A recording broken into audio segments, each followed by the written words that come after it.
Saya mendesak ya Presiden sungguh-sungguh mau mengungkap kasus ini. Karena Del Pedro dan juga yang merusak, memang dia sedang melempar ketahuan segala macam. Mungkin saja dia diminta pertanggungjawaban hukumnya. Karena secara pidana siapa yang melakukan dia diminta pertanggungjawaban. Tapi peristiwa rusuh itu peristiwa yang sebetulnya ada yang mendesain. Ini yang belum dituntaskan oleh negara, ya. Jadi menurut saya harus dituntaskan. Harus ada penjelasan mengapa bisa rusuh demikian meluas di Indonesia. Demikian aja dari saya. Oke, baik. Silakan. Ya, saya pikir masyarakat Indonesia sudah cerdas, bisa membedakan bahwa tadi kita dipertontonkan di sini tentang kebenaran formil. Ada putusan pengadilan berarti pasti bersalah. Jangan lupa Soekarno juga dihukum. Apakah Soekarno bersalah? Pasti tidak, karena dia sedang memperjuangkan kemerdekaan. Yang lain, kalau kita bicara kebenaran formil, karena sudah ada hukum, maka itu pasti benar. Jangan lupa, hukum bisa diatur. Soeharto dulu memberikan uang, memberikan proyek kepada anaknya melalui perpres, melalui kepres bahkan. Hukum itu bisa diatur sehingga yang legal, ilegal bisa menjadi legal karena kekuasaan.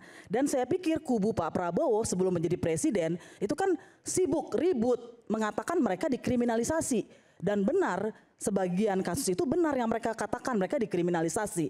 Jadi jangan dilakukan lagi ketika mereka sudah berkuasa. Yang kedua terakhir, saya menyetujui tadi Mas Sugeng ngomong soal kerusuhan.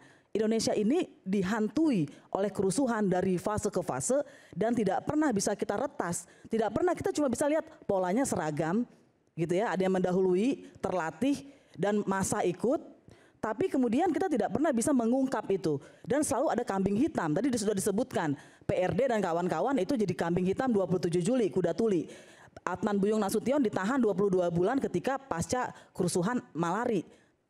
Awalnya juga aksi berujung pada kerusuhan, tapi pelaku sebenarnya itu tidak pernah bisa ditangkap atau tidak mau ditangkap. Semoga pemerintahan ini tidak mengulang. Kenapa? Karena kalau pola-pola seperti ini diteruskan, maka tadi kita bukan hanya kehilangan kita bukan hanya kehilangan orang yang kritis, tapi jangan lupa kekritisan itu sebetulnya adalah modal demokrasi dan modal membangun peradaban. Kalau tidak ada orang yang terus bertanya, mempertanyakan yang sudah mapan, tidak ada kemajuan teknologi seperti sekarang. Jadi kalau kita mau maju seperti negara-negara di dunia, kekritisan adalah syarat utama. Pak Ponto, silakan. Apa yang kita lihat yang lalu memang, bagaimana tadi Pak Sugeng bilang, fakta ada yang terjadi. Tetapi kalau kita mau mengejar, selama ini kan kita mengejar dalang katanya. Yang namanya dalang, undang-undang kita tidak ada menghukum dalang. Yang dihukum adalah yang berbuat. Jadi kalau kita mau mengejar dalang, ya rubah dulu aturan kita. Yang dihukum adalah dalang. Selama aturan kita yang dihukum adalah perbuatan, ya selama ini ya jangan berbuat kalau tidak mau terhukum.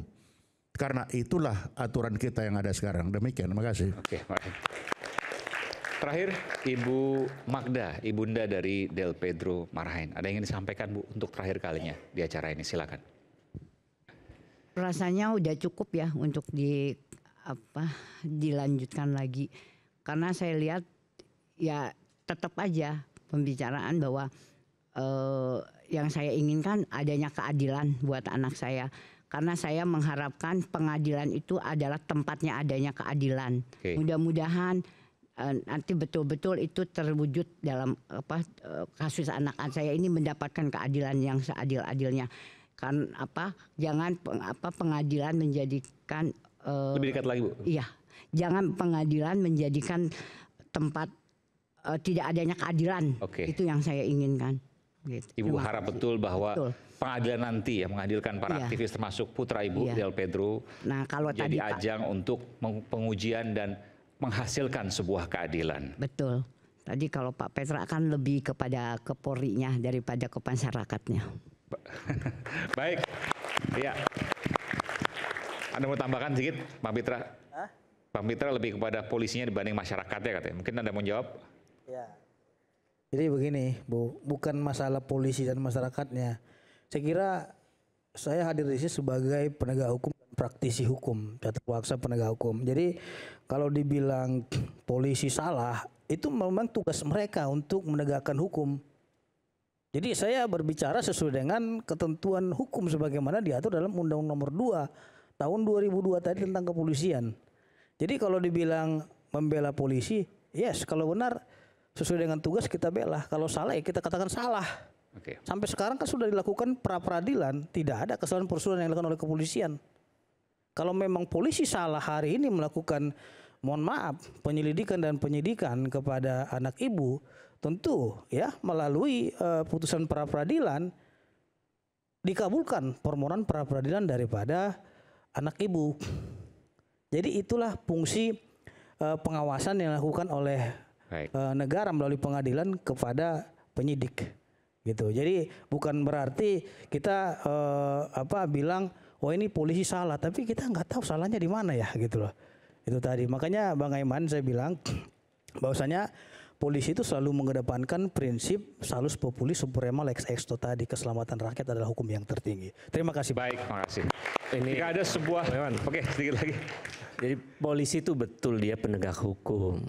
Karena itu dia mesti taat pada prinsip-prinsip negara hukum. Prosedur yang benar, negara hukum seperti apa dan seterusnya. Jadi menurut saya jangan itu menjadi satu Yang argumen. tidak taatnya yang mana? Misalnya bahwa Di dalam kasus ini yang tidak di taatnya antara proses penegakan hukum itu dengan Mana? ciri misalnya menjunjung tinggi hak asasi manusia. yang mana yang tidak dijunjung? Proses tadi memanggil anak-anak yang tidak didampingi tidak ada SPDP, itu. Bang, tidak ada SPDP. Itu adalah Tidak ada bukti. pemerintah. Ya, maksud saya mau mengatakan bahwa nanti di Makanya sesi Bang Pitra berikutnya baca dong perjuangan negara menghadirkan hukum.